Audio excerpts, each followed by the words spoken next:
Eyewitness News presents Newsmakers, winner of the Pennsylvania Association of Broadcasting Award for Excellence in Public Affairs Programming, with your hosts, Jane Ann Bugda and Andy Mahalchik. Hello and welcome to Newsmakers. I'm Andy Mahalchik. And I'm Jane Ann Bugda. The pandemic continues to impact our lives in many ways, and today we are focusing on abuse cases involving children. Now, professionals are concerned the pandemic is making it difficult for young victims to speak out or get help.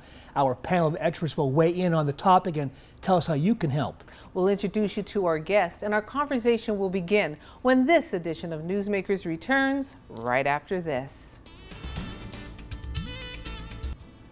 Welcome back to Newsmakers. I'm Jane Ann Bugda along with Andy Mahalchik, and we're continuing to look at how the pandemic is impacting our lives. And today we are taking a look at abuse cases and neglect cases among children and how the experts are dealing with this level of concern in our community. And Andy and I are joined today by Shannon Peduto, who is the Executive Director of the Luzerne County Child Advocacy Center, and Beverly Hernandez, a Program Manager at the Luzerne County Child Advocacy Center. And Andy, during the pandemic, we've discussed this many times. We talked about the need for people to get involved in the community because children are now at home and not with their mandated reporters, and that's what we're going to be talking about today. And we are finding out, at least in the stories we've covered in the last four or 5 months with this pandemic, that many times these child abuse cases are not being reported because the perpetrator's in the house with the child, and they're not seeing the mandated reporters at school, teaching, or church, whatever. And then you have the children who are in a situation they can't get out of. It's tougher than even before the pandemic. So let's start off with our first question for our guest tonight. Tell us a little bit, Shannon and Beverly, about the CAC. What kind of work is done down there? Where's it located, first of all? Not the address per se, but where's it located, and what exactly does that center provide service-wise? Well, Andy, thank you for having us, first of all, to share this very important information with our community members. The Luzerne County Child Advocacy Center is actually located in Wilkes-Barre. So we are located across the street from Geisinger South Wilkes-Barre on Hanover Street. Each year we provide services to over 500 children who report physical abuse, sexual abuse, and neglect in Luzerne County. And many times they think, oh, Luzerne County Child Advocacy Center, it's a county-funded agency, a county-run agency. In all actuality, it is a nonprofit organization, a standalone, and basically we serve children in Luzerne County who report being abused. And when you talk about abuse, Shannon and Beverly, what are we talking about? When we hear abuse, we're thinking maybe someone being physically injured, but that's not always the case. Tell us a little bit about what is considered abuse. You want me to take that one? Go ahead. Okay. Basically, it can be any type of abuse. It could be mental abuse, physical, sexual, drug endangerment, and also neglect. So any of those components is considered abuse. And if I can, I mentioned this at the outset of the program. What are you seeing as far as the number of calls coming in, concerns, that kind of thing? Are you seeing less calls, fewer calls? What are you seeing with in this middle of this pandemic?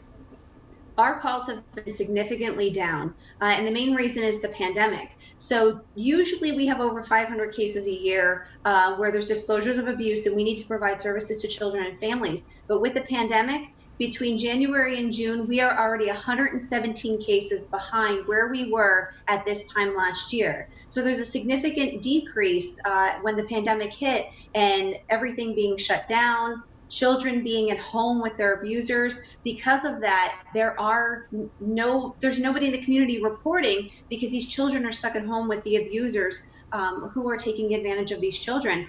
And because of that, they're not getting the help that they need. When you do get reports, if I can ask this question, when you do get a report, how are you able to help those children during this pandemic? I mean, is it contactless, or you take precautions and meet with the children, meet with the families, or that kind of thing? Yes, absolutely. We exercise the CDC recommendations for the children and either their parent or their caretaker to come into the Child Advocacy Center. We monitor temperatures for everyone visiting. Everyone is wearing masks. We are exercising social distancing, and we do keep our employees also safe and exercising social distancing. Now, you've been there throughout the whole pandemic. So when the children do come in, I mean, this is another level of concern because I'm sure they're frightened too, hearing about what's going on in the adult world. How has that impacted your work? It's been different. We ended up having to close our doors during the pandemic when we were considered a red county by the governor. We did have to shut our doors to daily direct services. We were only accepting emergency services at that time because of the state that we were in the state and in the county. And then since then, we slowly reopened our doors. We were bringing cases back in. So we were closed, quote unquote, closed for a month to children, basically, that if someone said this had occurred 2 years ago, we said, okay, well, we're going to wait until it's a little bit of a safer time. We're going to bring you in for services. If something happened where we had a hospital call and say a child has been hurt, abused, and it was last night, and we can collect some forensic evidence, we were bringing that child in and our entire team to provide services. So all of this has been uncharted territory. We've been doing the best we can as we go along for these kids and these families, because it's not that abuse is stopping. Even though there's a pandemic, most people would say, oh, great, we get to spend more time with our family. If you're a child who's being abused on a daily basis, this just makes your situation 100 times worse, because now you are literally ordered by the governor to stay home with this person every single day. Have you seen any evidence that the pandemic actually led to child abuse that might otherwise not have happened because you're in close quarters? A lot of people under tension and stress because of their own safety concerns and health, but also many have lost their jobs, or the uncertainty, even if they are working, moving forward. Have you seen any evidence that a pandemic has actually led to more abuse? Absolutely. It is a very stressful time for everyone. There's no doubt about that. The uncertainty of the times, people being fearful because you actually don't know who you're exposed to, and the possibility of being exposed to someone who's a carrier and not necessarily symptomatic. So we have to remember that children who are normally in school and running about and using all their energy when they're expected to behave and be calm at home, that energy, of course, based on the age group, that energy needs to be expended, which it is not. And it can be very stressful for the parents, besides the fact that whatever they're dealing with emotionally and also financially, maybe. So for one, we have to remember that children are children. And if they're bored, then we need to provide, the parents need to provide some sort of structure so that they can exert that energy and not be bored, maybe challenge their thinking, so that they can use their imagination. Now, for the parents themselves, the guardians, they need to find coping skills, develop their coping skills, resilience. They should contact either friends or family that they can speak with and share whatever it is that they're going through, and be more health oriented for themselves too. I mean, you tend to know when you're getting anxious and the anxiety starts to build. So at that point, I think parents should get another adult, maybe their partner, their spouse, another family member, to take over so that they can unwind and do what they need to do to get better, to get stress free. I mean, there are lots of things, exercise, things that we hear about pre-pandemic. Exercise, get a lot of sunlight for energy, healthy diet, sleep, all of those things that maybe we're not getting a lot of at this time because of what's going on. We have to stress that parents and caregivers do pay attention to themselves. And you bring up a good point, because you mentioned that about a parent who may be under stress at this time. If someone is feeling stressed, a parent or that, who can they reach out to say, I need some help, especially during this time? There are several agencies that if they Google, dealing with stress, there are local agencies that they can contact. It's just a matter of looking at that. There are trauma-focused therapists that are available. So it's just a matter of looking. They can look online, Google it. If need be, we do have family advocates at our office who can provide that information, and they can call our office for information. And I would think, as far as even neighbors, now, there's talk about neighbors being closer than ever. Not that they're hanging out with this COVID-19, but you're actually more at home, you're in your backyards, you're in your neighborhoods. What if you're a neighbor, not a family member, but you're a neighbor or someone in the area, and you suspect child abuse? And it's hard to approach a family, a mother or father, and say, what's going on? Can they call your center? Should they call the police and say, listen, I suspect this. It may not be happening, but I have this gut feeling something's happening with this children or child. What can they do? We always tell people, if you see something, say something. You never know what a child may be going through, and you may be able to save the life of a child. When you are seeing something, you are more than welcome to call our center. We can always redirect you. But more importantly, if something is happening in that moment, you should be calling the police to come in and step in. You should be calling children and youth. If you think that these children in this home are truly in danger and may need to receive help sooner than not. There's also Childline as well. Childline is a 24 hours a day, 7-day-a-week hotline that people can call to report suspected child abuse. They also initiate everything that needs to be done for a child to receive help. They contact children and youth. They contact law enforcement. They contact the district attorney's office and let them know what's going on. And then there's time frames for all of these agencies to respond to be able to get these children assistance. So all of these entities can do something to help a child as long as you say something. And to add to that, go ahead. If a person feels that they're going to be exposed as a whistleblower per se, that they're reporting, they do not have to be concerned about that. They will, because of HIPAA, their information will be very confidential. So we're always looking out for the child's welfare.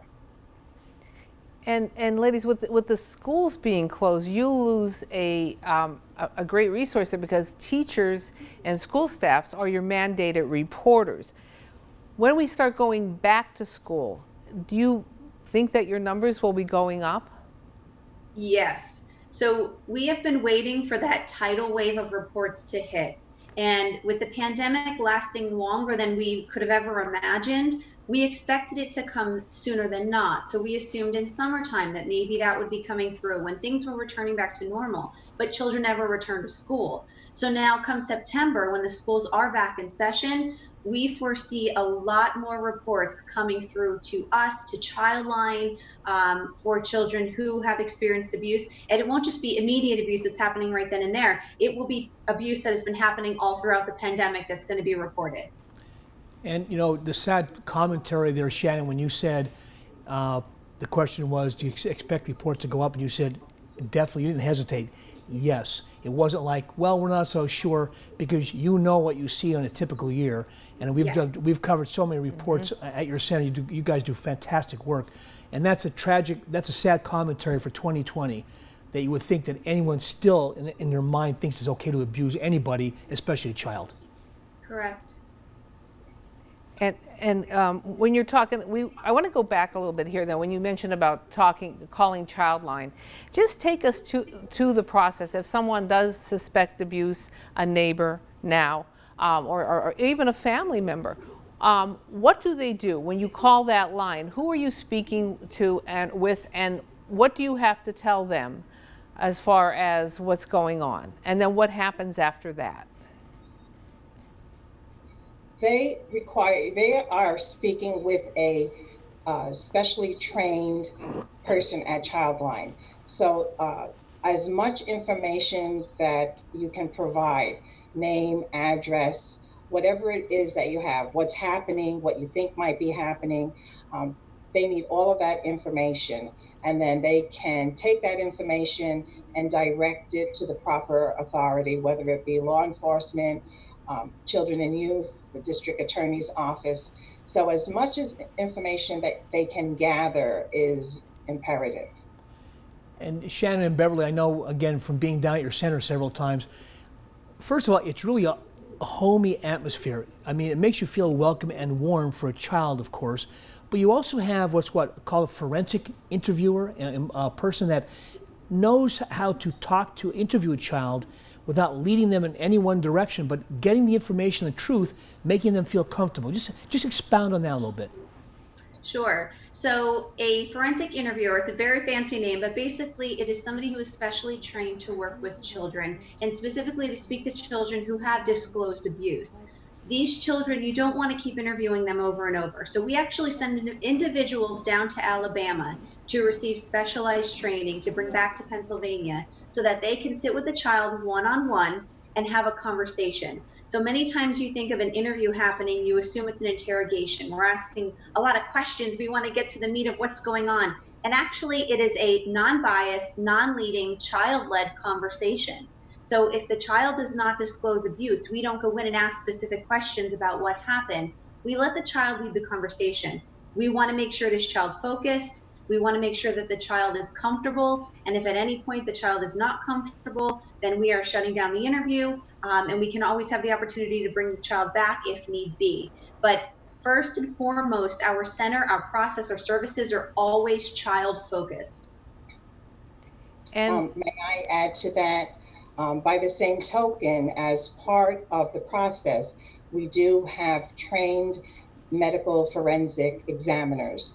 And sometimes people just the misconception that it's a very invasive process with the medical examiner, which it is not. That is one concept that I would like to clear up for many people, law enforcement, whoever, children and youth, the parents themselves, the children.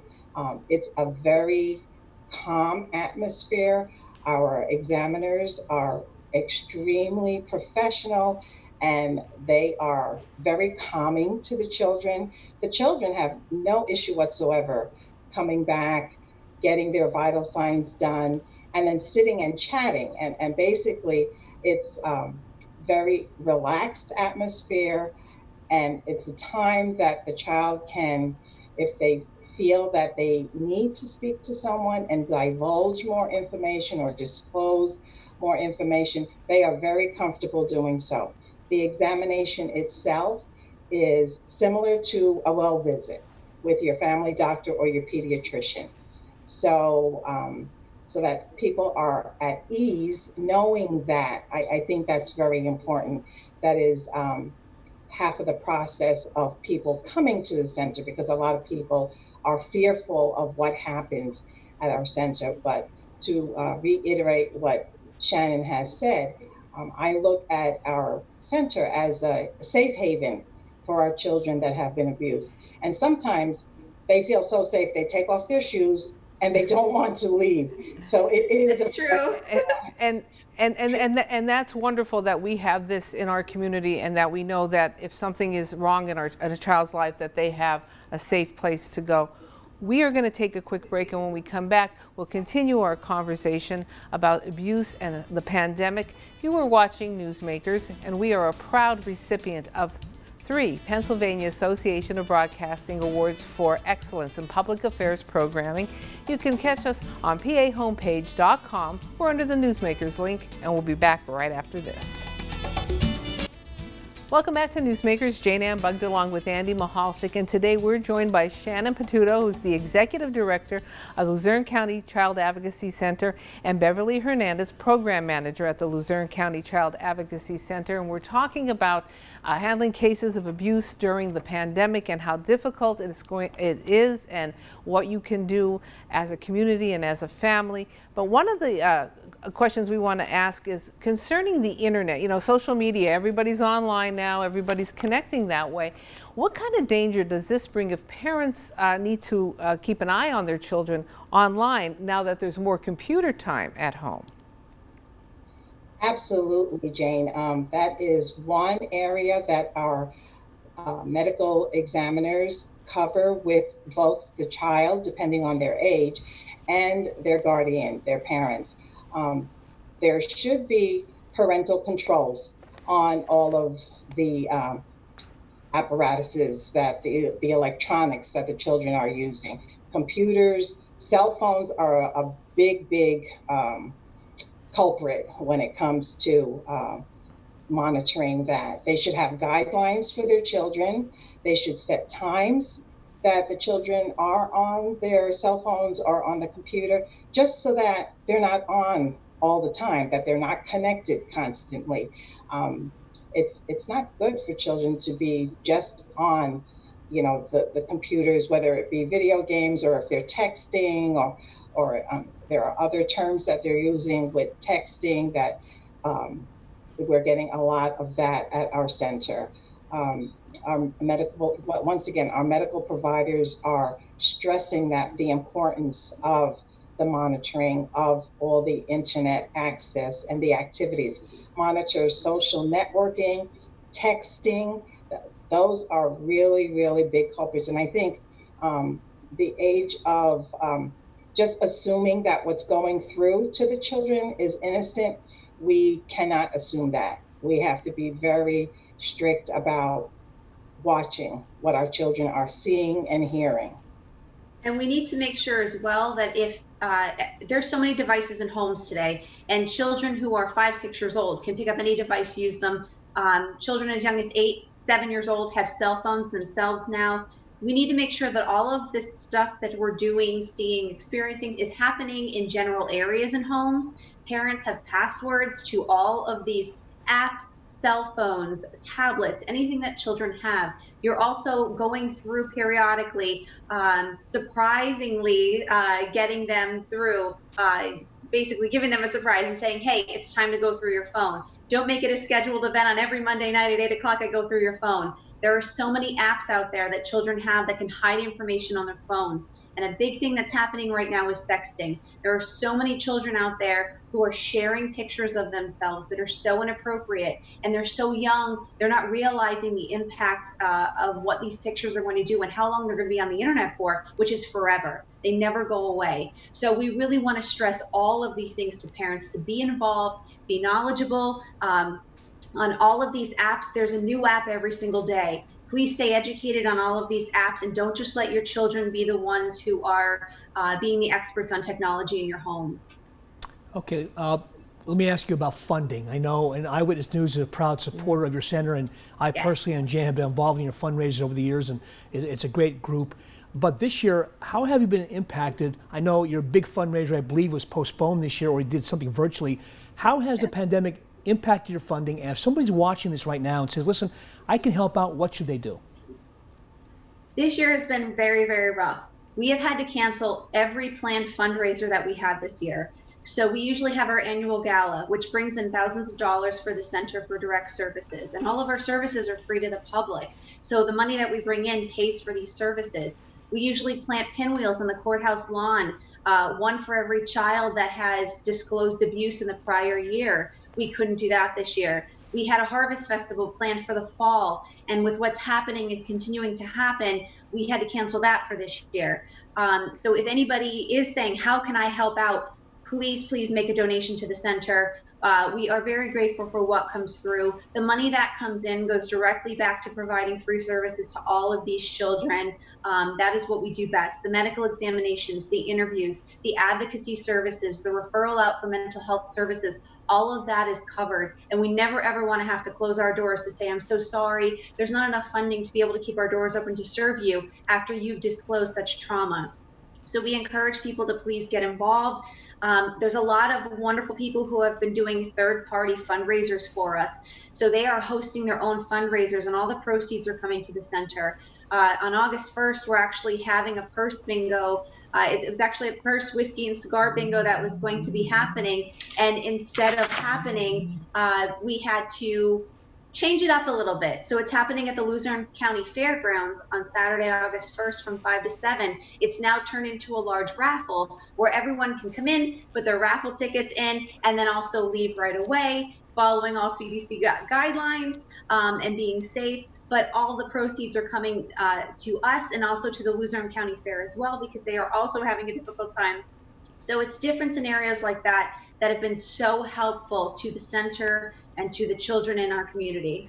And while we were talking, we were showing your website, showing your Facebook page, so people can reach out and get involved in different events. And if they didn't make an event that was going to happen, this is a way that they can help out.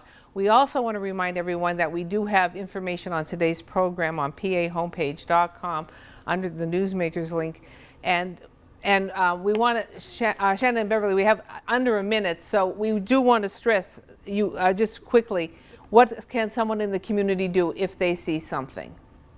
If you see something, say something. That's the best that we can say. I always say when I speak, it takes a community to raise a child. It also takes a community to save a child. So please get involved and say something, anything to anyone. You never know which child or how many children you can save by saying something. And Shannon, Beverly, we want to thank you for being there all the time for the children in our community.